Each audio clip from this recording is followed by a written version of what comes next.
Yung let's go, EDSA na tayo at uuwi tayo ng Pampanga.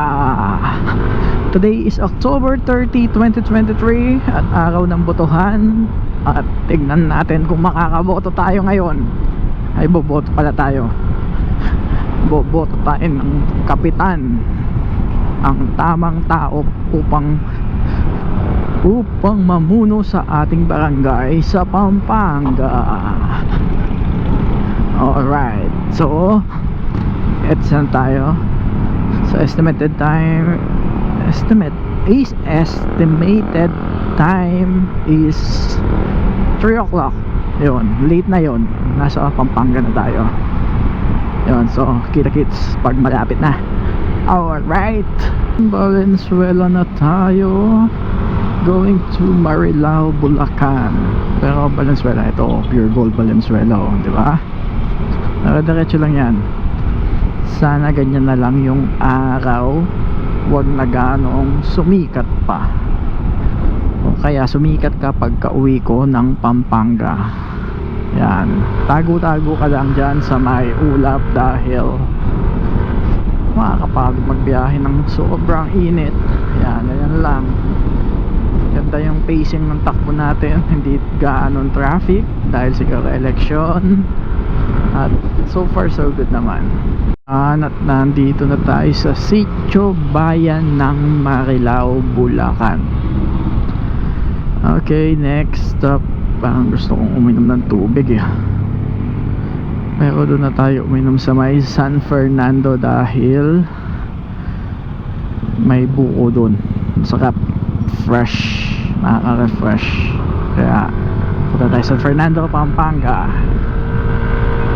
Alright, Malolos, diba? Nakakapu. Pampanga na pala tayo, men. Oh, diba? Oh, let's go. Lapit na. Dito from our house sa Florida Blanca is chill ride, 1 oras. Yan. So ngayon is ganap na 1 o'clock. Okay, 1:05 PM. So 2 o'clock mostly nasa bahay na tayo.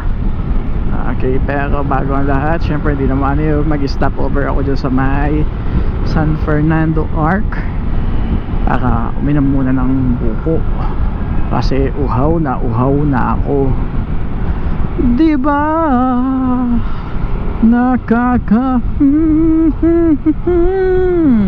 Tayo'y lumilipad at ako'y iniwan mo. Iba,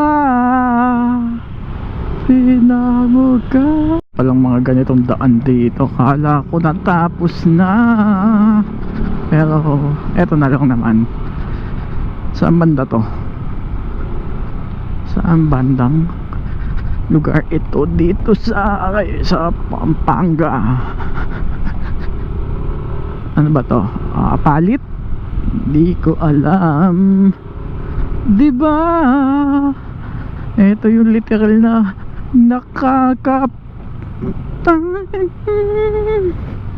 grabe. Nagpapapalit ng shock sa likod ah. Mukhang gusto mag-all-ins ah. Patapos na yung off-road. Likabok. Ay nako po. Yan, sa wakas buti hindi traffic. Ay nang mahirap yung ganon. Yan, off-road na tapos ang init pa. Pati nakasan na dito ah. San Simon pala yun. Ito San Simon na to, alam ko eh. Kasi dyan yung ano, yung gasoline station na hindi natutuyo. Alam nyo ba yon? Yung umulan umaraw, may tubig pa din. Baha. Caltex ba yun o Petron? Tignan natin. Kasi pag dumadaan ako dito, yun lagi yung nakikita ko. Agaw atensyon eh. Kasi isipin mo, ganito katirik yung araw na nakatutok, may tubig pa, baha pa, di ba? Ewan ko kung ano nangyari sa mga drainage nila doon or kung na-actionan na, lalo na ngayong ano, lalo na ngayong election, di ba? Sigurado kayo na yan. Ayun, nakita ko na Caltex pala, akala ko Petron. Yan, tignan natin kung baha pa rin.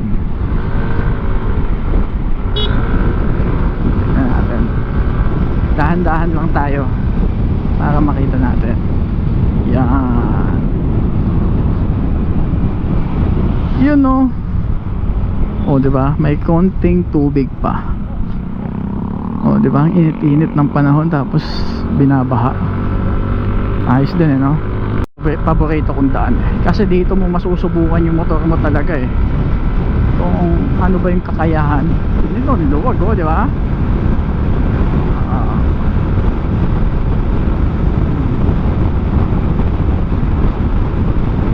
Ganda ng daan, no? Oops, tama na. Ayan na, San Fernando na tayo. Ayun, nakikita ko na yung Arco. Kung di nyo pa nakikita ko na. Yan, medyo traffic lang. Uhaw na talaga ako. At dito tayo magbubuko.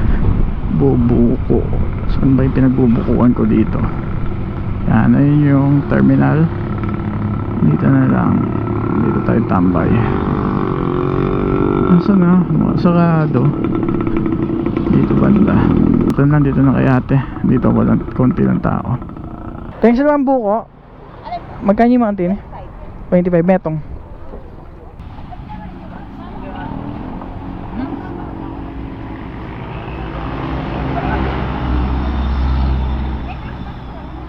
Tapos na tayong uminom ng buko. Mag-refresh. Sarap. Pag dumaan kayo dito sa Pampanga, dito sa may Arco lang yan, welcome to San Fernando, home of the giant lanterns. Dyan lang sila nakatabi, yung mga nagtitinda ng buko. Yan. So diretso tayo ng Florida Blanca. Na-refresh na rin tayo. Okay, so see you there. Babush. Nandito na pala tayo sa may Capitol San Fernando, where located yung largest McDonald's in the Philippines, which is this one. Ito. Ayun daw yung pinakamalaking McDonald's na nandito sa Pilipinas. Sabi nila. Ewan ko lang, hindi pa ako kumain dyan nadadaanan ko lang. Next time kain tayo dyan pag kasama natin si B. Olongapo Road na po tayo, going to Florida Blanca, Pampanga. Init, grabe, solid. Pero kahit na ganun pa man, masarap pa rin magmotor kahit na ganyan. Challenge yan pag kumanan dyan, going to Angeles or Porac. Ayan pala yung Mega Dike. Yun, kanto ay Golangco, tapos kanan pa Florida Blanca tayo. Eto, going to Olongapo pag diniretso mo. Okay, Florida Blanca, papasok na tayo. Wala pa pala, Guagua pa rin to. Yan, diretso lang, papuntang Florida Blanca na to. Welcome to Florida Blanca. Diba? Yan ang hometown natin. Di pa kasi gawa yung tulay banda dun kaya may shortcut tayo. I love Florida Blanca. Diba? By Galaxy. Si Bosseng nandyan ba? Kita-kits bukas dahil may ride daw kami. Dito tayo, liliko tayo dito sa may kaliwa. Wala pa kasing daan dun dito tayo. Yan. Alright, papalapit na tayo sa ating bahay. Okay, so siguro dito na rin natin tatapusin itong video na to. At kung nakaabot ka naman dito, nakita mo ang Florida Blanca. Yan ang sports center namin dito, at ito yung munisipyo sa kanan. So hanggang dito na lang. Until next time, maraming salamat. Peace, yo.